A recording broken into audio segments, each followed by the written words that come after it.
یو ښځه او خاوند او ډېر غریبان. بادشاہ او د ملک هغه مشهوره و، داغه متعلق چې دا بادشاہ چې څوک توفه ولا یو سینو ډېر انعام ورکړي. د ښځې ورتل سړیه تم ولا څه یو څه ګوره که څه انعام یې درکو. غریبان ویل مونږ سره څه دي؟ ویل نور څه خو نشته، خو دا باران شوی دی، د پشکال ډنډې ډکې دي، دا به درته اوبه منګي کې واچوم، سر به وتړم او بادشاہ له یو څه چې دا زما د ملک بهترینه توفه ده.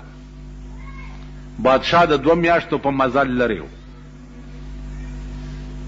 ښځې وله منګی ډک کړو د اوبو، سر یې وله وتړلو، میړله یې په سر کړو، ورسره بار لاړه، میړه یې رسخت کو، دات کور ته راله. چې کور ته راله او دس یې وکړو او مصلی یې واچوله او 2 رکعته نفل یې وکړه او دعا یې وکړه.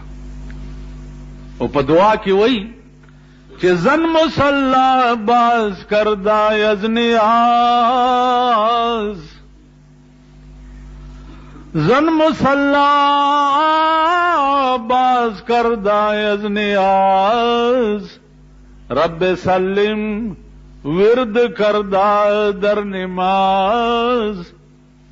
اے پروردگارا خاون میں د 2 میاشتو په مزل باندې لاړو، بادشاہ له توفه وروړه، یا الله په ډکه منګولې راولې.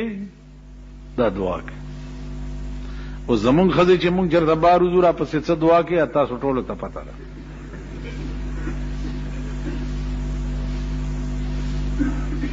سړی ورسېدو بادشاہ ته، درخواست یې وکړو جی یو سړی راغلی دی، تحفه یې راوړې. بادشاہ وی رانه یې باسئ، څه تحفه یې راوړې ده؟ چې دی ورننوته منګی په سر دی. هلکه څه دي؟ وی جي اوبه مې راوړي دي، ماء الجنه، د جنت اوبه مې راوړي. وی د جنت اوبه؟ بادشاہ ورته وی سبحان الله، او خدای دې تعالی اجر درکړي. سړي اعلی ګلاس راوالی. اوس تاسو په ایمان وایئ چې د 2 میاشتې په منګي کې اوبه پراتی چې څنګه څښا بوی به کړي. بادشاہ ته وګوره اوس، وی دې سړي د جنت اوبه راوړي دي او زر راوړئ چې وڅښو. اول ګلاس بادشاہ دا منګي نه ډک کو، په یو سای وڅښلې. او وزیرانو ته وی ډمټر کې ډله چې دا د پاکستانیانو غوندې ناستو، هغې ته ولوڅکئ. اوس چې بادشاہ اوس کی کمې اوبه، وزیر به اونس کی چې دا غاښونه پې ماتوي که نه ماتوي. نو هغې مسکلې. بادشاہ وایي دې سړي ته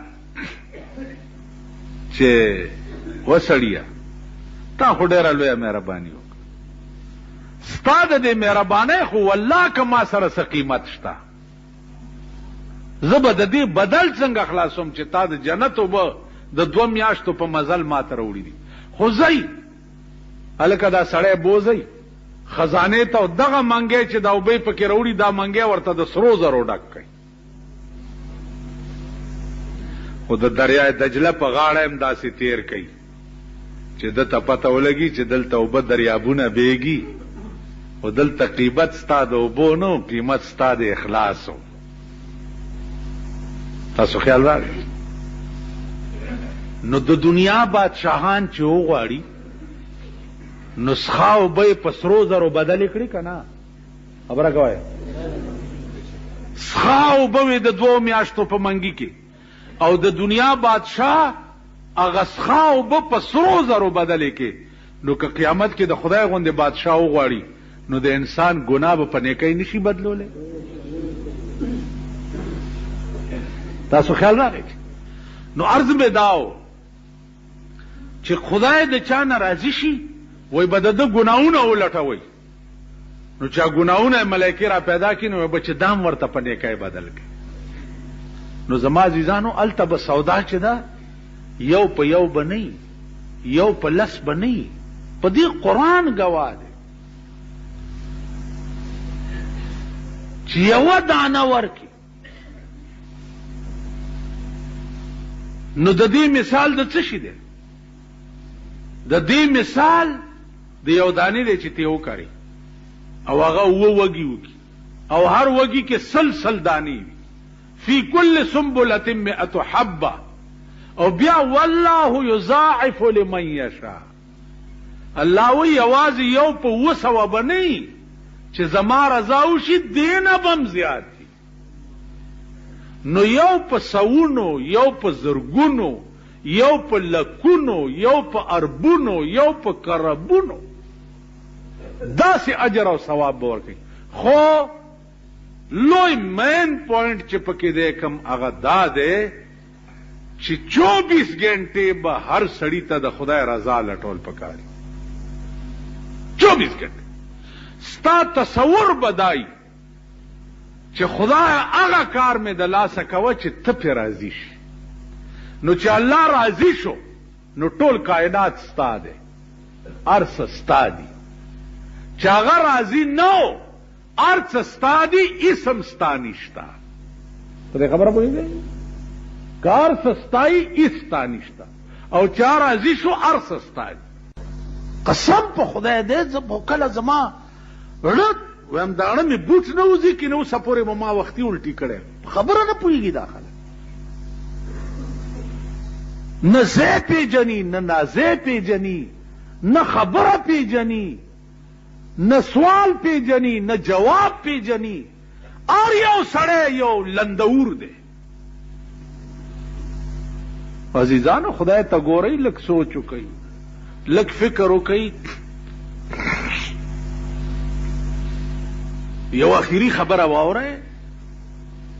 اخیری زه بیمارم، ما داړه به خفه کېدو، ډاکټران علاج وغیرہ وغیرہ وغیرہ ایسو نشو. چې ایسو نشو یو بوډای ښځه راله ما ته وی بچیه دا په تا څه چل دی؟ ماله زما ډېره خفه کېږي او د ډاکټرانو علاج باندې هېڅ هم نه کېږي. نو هغې وی غوچیه غوږ کېده چې زه د علاج وکړم. بوډای ښځه وه، خدای دې وبخي. ما ته ویل بچیه زړګي له ډاډ ورکه په خپله، داسې په وزن کې راته وی زړګي له ډاډ ورکه په خپله، مدام به څوک ډاډه کوي ویشتلي زړونه.